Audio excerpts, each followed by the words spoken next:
It's a rather flippant title, just to sort of get you in the room, really, and the rest of my presentation is going to be boring. I really want to think about the idea of Islam, and think about Islam in two ways. Islam as a state of being, and Islam as a sense of belonging. And for me, distinguishing between these two different facets of Islam is critical and crucial for us to take our conversation forward. The other idea, and I'm going to, during this short time that we have, I'm just going to put a few words and ideas on the table just so that we can consider them. The other concept or notion that I think we need to think about alongside that, Islam as a state of being and Islam as a sense of belonging, is the idea of identity politics.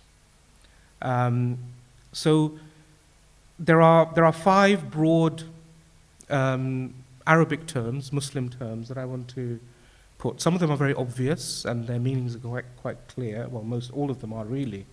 But we'll be talking around these terms. So the first term is Islam, as I've already mentioned. The notion of tawhid, the notion of shirk, the notion of adl, and the notion of ummah. So these five words. So Islam, I don't think we need to delve too far into this right now. Tawhid is the idea of worshipping one God, and the way in which Muslims approach the notion of God. So not associating partners, and this is shirk, partners with God in the way that Muslims develop a connection with the divine. So Tawheed and Shirk are almost seen as opposites. Adl, and there are other words, qist, and so on, is the sense of justice, relating to the idea of a balance of the scales. And here, the relevance will become apparent as I continue talking. And the notion of ummah, which is often translated as often used to mean the global Muslim fraternity and community, but I want to problematize that definition and that meaning as well. But the term means, for me, a general notion of community. So, remind you again, Islam as a state of being, and Islam as a sense of belonging. The question I guess I want to ask ourselves is, when we think about who we are today, my hypothesis, I guess, is that much of Muslim expression, much of the expression of our faith today is actually about identity. It's actually about demarcating boundaries, about who is part of us and who is not a part of us, who are we and who are they. And that actually is the primary exercise that we're often engaged in when we think about religion. And when we look at modern Muslim identities and modern Muslim religious expressions, that's a significant factor in our discourse and in our conversation. Now, that's not necessarily a bad thing.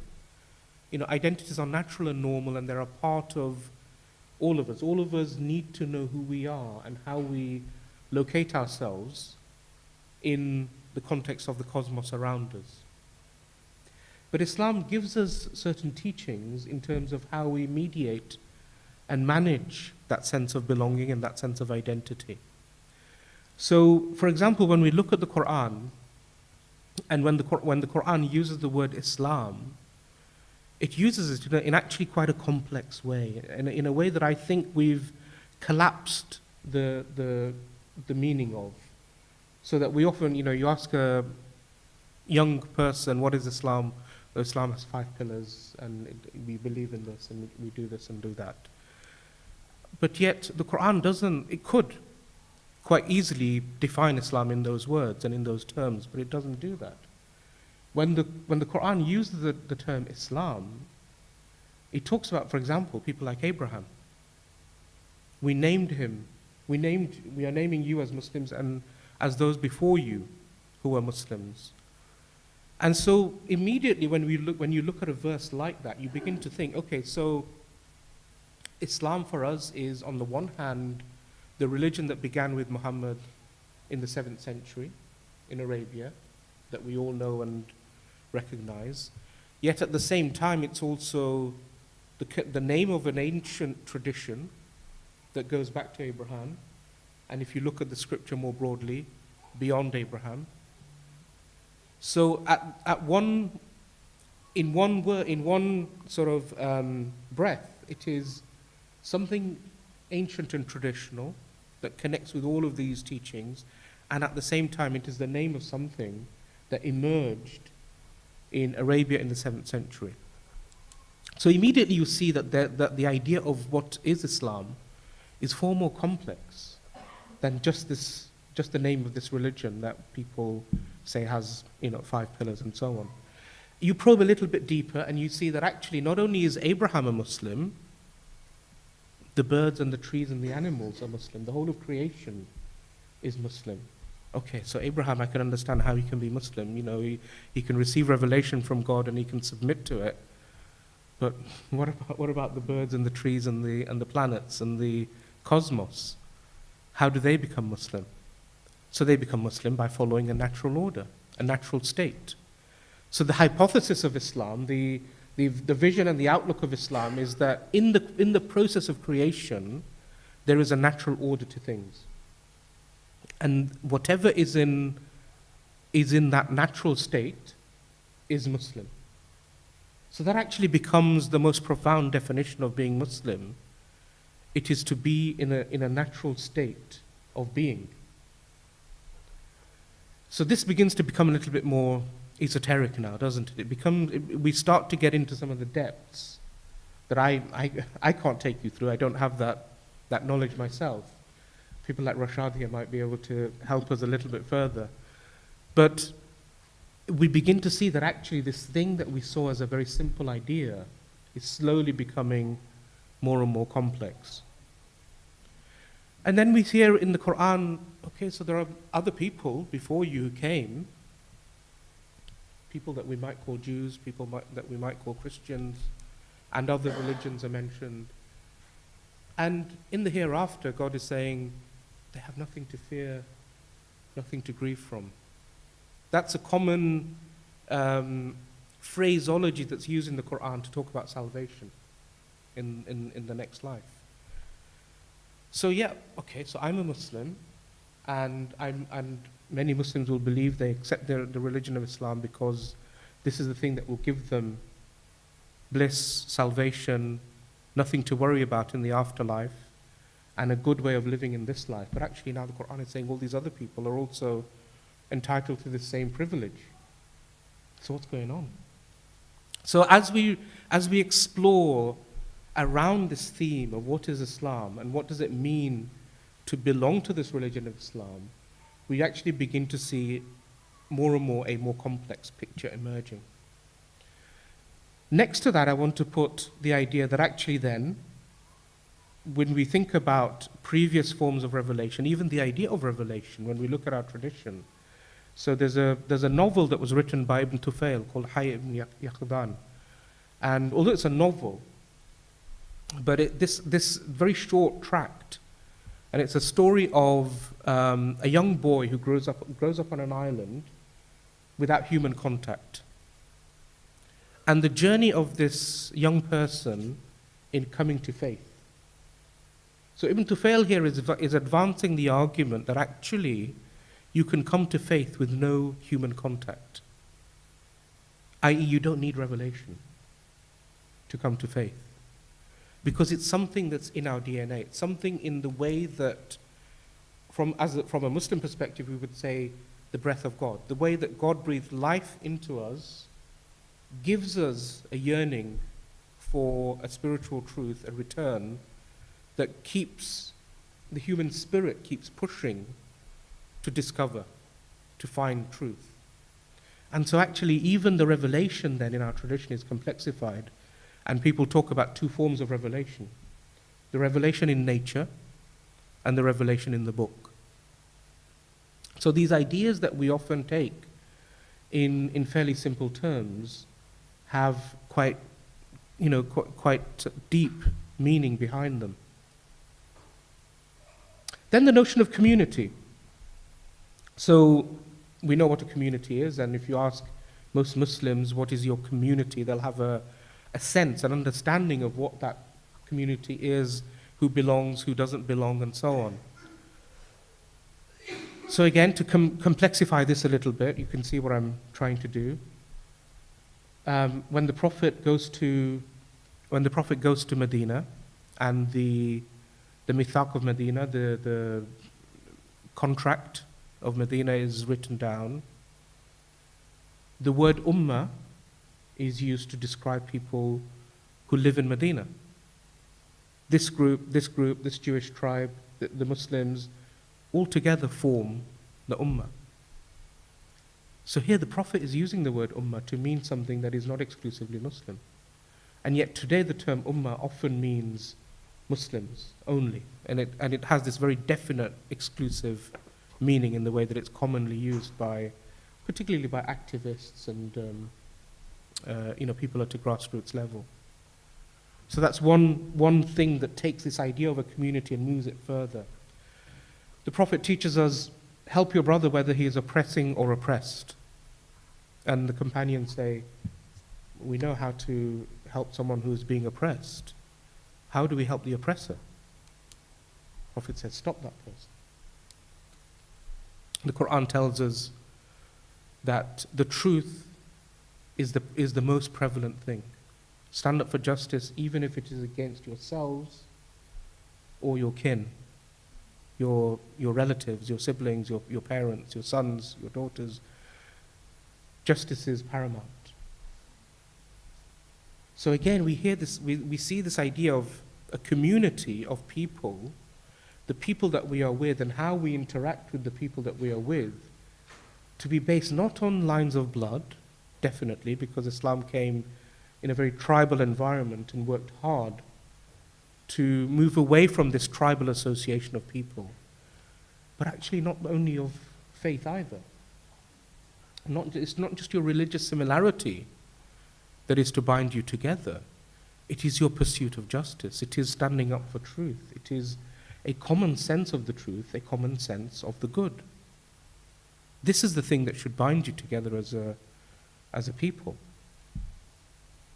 And I would say that if we look at the way in which sometimes we talk about community today and the way that we unpack Muslim identity today, it's almost like a mirror of the very tribalism that the Prophet, peace be upon him, was trying to resolve. It's my community, right or wrong. I can't criticize this person or that person because they're one of us and you're one of them. And so if there's a conflict, I need to support this group rather than that group. So this automatic sense, and when we look at Muslim discussions around wala and bara, the notions of association and disassociation, loyalty and enmity, it's very much split along the lines not of justice and injustice, but of identity, of religion.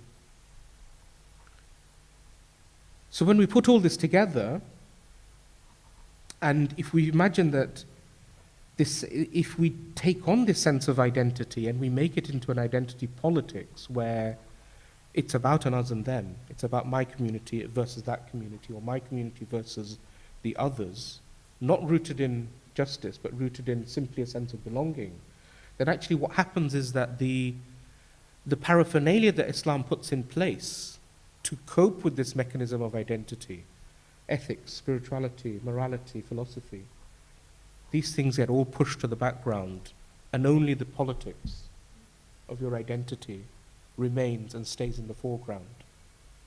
So when you push ethics, morality, spirituality into the background and only politics comes to the fore, then I think you end up with where we are today as a community, where it all becomes about my sense of injustice, my sense of victimhood. Everybody's against me or us, and we're in this struggle together. And I want to now take us right back to that notion of Islam as a state of being and Islam as a sense of belonging. So for me, Islam as a state of being is not just about being Muslim. When we've looked at Abraham, we've looked at the birds and the trees and the planets and the moon and the sun. Islam as a state of being is something that any human being, we would say, is the starting point of all human beings, is the origin point. And we can disagree about that, of course. But that's the way we would look at that. So you don't need to be Muslim to be Muslim, if that makes sense. The Muslim, the label, the Muslim, here's my badge, and I've joined this club, and this club is Islam, and I'm a member of this club, and if you're a member of this club, you're a Muslim. That's Islam as a sense of belonging. But the Muslim, in that I am at peace with myself in my position in the universe, and in my interconnectivity with those things around me, that's Islam as a state of being. Think of it as a sort of a Zen. You know, it's a state of being rather than just being Buddhist, for example, in that case. The implication of that, and I'm going to stop there. The implications of all of that for me are threefold. One, that I think we can, if we begin to think along these lines, adopt a more human approach to thinking about Islam. Secondly, that human approach can be a much more inclusive approach. And this is where we connect with what Jeremy was saying, hopefully. And thirdly, that approach can bring us to a much more profound and deep sense of justice upon which we can collaborate. Because our primary association is then no longer on the basis of, you're a Muslim, I'm a Muslim, we've got to hang together, mate, otherwise, we are, the thing, we either hang together or we hang together, that sort of thing. It's not about that. It's about saying, you and I are moral beings, and we see things in our society that we have a position on, we have something to say. We see inequality, we see injustice, we see women being oppressed, we see minorities being oppressed, we see Muslims being oppressed. Fair enough. Let's stand up for that. But let's stand up for that as part of a series of concerns around everybody being oppressed. Or when I see a person on the street who's hungry, and I have to ask, why is that person sleeping rough or sleeping hungry? So it's a concern for humanity. It's a concern for everything that God has created, including the universe and the environment, and so on. So it's a subtle shift, but I'm hoping that if we can, and of course I'm not unique in saying this or advocating this, I hope it's just common sense. But if we can look at Islam in a different way, in a slightly different way, stand back and just rotate the picture, the image a little bit, and see it in a more rounded perspective, that we can develop this more human, inclusive, and justice-based approach to living our religion. Thank you very much.